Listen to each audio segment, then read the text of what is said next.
క్రీస్తునందు ప్రియమైన సహోదరి సహోదరులారా, ప్రభు నామమున ఈ ఉదయకాల శుభాలు తెలియచేస్తూ ఉన్నాను. గత కాలంలో కీర్తనల గ్రంథంలో నుండి గత వీడియోలో 66వ సంకీర్తనలో నా హృదయములో నేను పాపము లక్ష్యము చేసిన ఎడల ప్రభువు నా మనవిని వినకపోవును అన్న మాటను మనం ధ్యానం చేసుకున్నాం.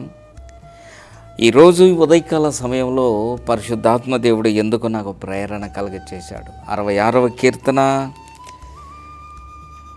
19వ వచనం 20వ వచనం ధ్యానం చేస్తాను.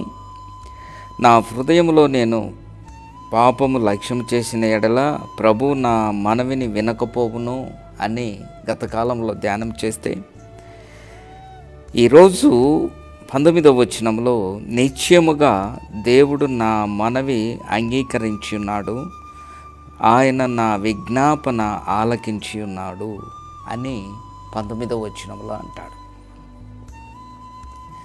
తన ప్రార్థన దేవుడు ఆలకించి ఉన్నాడని తన విశ్వాస్యతను తెలియచేస్తాడు.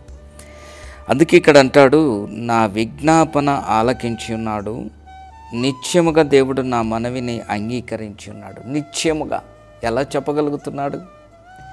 ఈరోజు క్రైస్తవులమైన మనము, దేవుని బిడ్డలమైన మనము, మన ప్రార్థన, మనం చేసే విజ్ఞాపన, మనం చేసే విన్నపాలను కొన్నిసార్లు మహోన్నతుడైన దేవుని సన్నిధిలో ఎన్నో అక్కర్లు అడుగుతాం, ఎన్నో సమస్యల నుండి దేవా నన్ను తప్పించంటాం.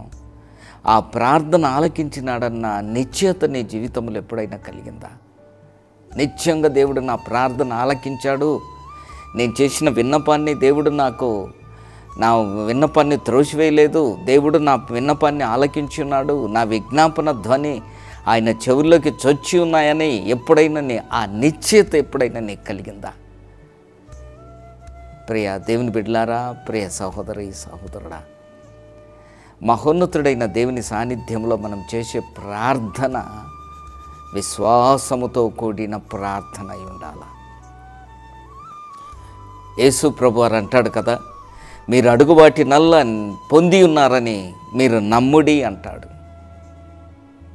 ప్రియ దేవుని బిడ్డ, ప్రార్థన అందరూ చేస్తారు, కొంతమంది విశ్వాసంతో చేస్తారు, కొంతమంది దేవుడు నాకు జవాబిస్తాడన్న బలముతో, విశ్వాసముతో, నమ్మకత్వంతో ప్రార్థన చేస్తారు. ప్రియ దేవుని బిడ్డ, నీ మనస్సు, నీ హృదయం లోకానుసారంగా ఉండి ఏదో ఉపవాసం ఉన్నామని పై పెదవులతో నీవు ప్రార్థన చేస్తే నీ ప్రార్థన దేవుడు అంగీకరించడు. నీ ప్రార్థన దేవుని యొక్క చెవులకు చొచ్చవు. నీవు చేసే ప్రతి ప్రార్థన శుద్ధీకరణ హృదయంతో, నిష్కలంకమైన చేతులతో నీవు ప్రార్థన చేసి ఆ ప్రార్థన నిత్యంగా దేవుడు వింటాడన్న విశ్వాసం, ఆ ప్రార్థనకు జవాబు వస్తుందన్న బలమైన నమ్మకం నీ జీవితంలో ఉంటేనే తప్ప నీ జీవితంలో మహోన్నతుడైన దేవుడు గొప్ప కార్యాలు చేయలేడు. పరిశుద్ధ గ్రంథములండి మనము చూసినప్పుడు మహోన్నతుడైన దేవుడు కొంతమందిని స్వస్థపరిచినప్పుడు ఒక మాట అంటాడు, అమ్మా నీ విశ్వాసమే నిన్ను స్వస్థపరిచింది అంటాడు.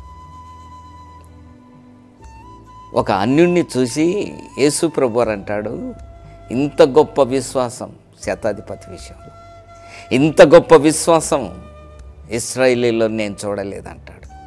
ఆ విశ్వాసం నీలో ఉందా? ఆ నమ్మకత్వం నీలో ఉందా ప్రభు మీద?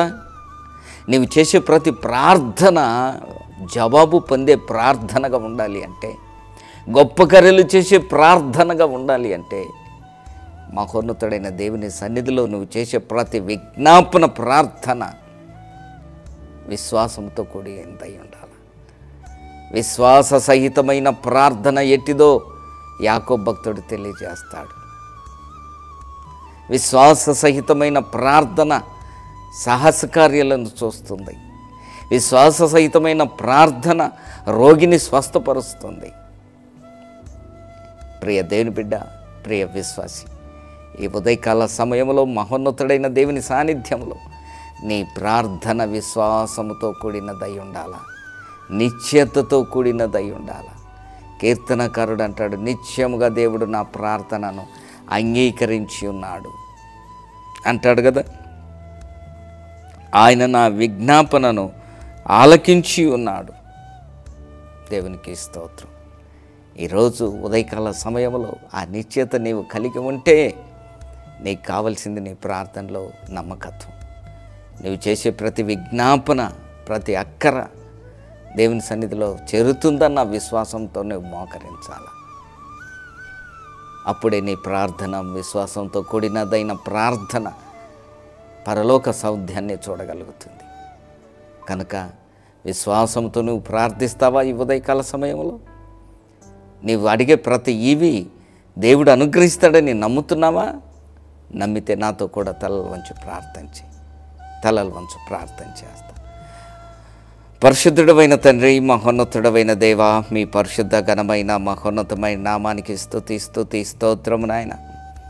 మా ప్రార్థన నిశ్చయముగా నీవు అంగీకరించి ఉన్నావని విశ్వసించే గొప్ప ప్రార్థన మా జీవితానికి అనుగ్రహించమని, విశ్వాసముతో కూడిన ప్రార్థన మా జీవితానికి అనుగ్రహించమని, సాహస కార్యములు చూడగలిగిన ప్రార్థన, గొప్ప కార్యములు చూడగలిగిన విశ్వాసముతో కూడిన ప్రార్థన మాకు అనుగ్రహించమని నజరేయుడైన యేసయ్య నామమున అడుగుచున్నాము తండ్రి.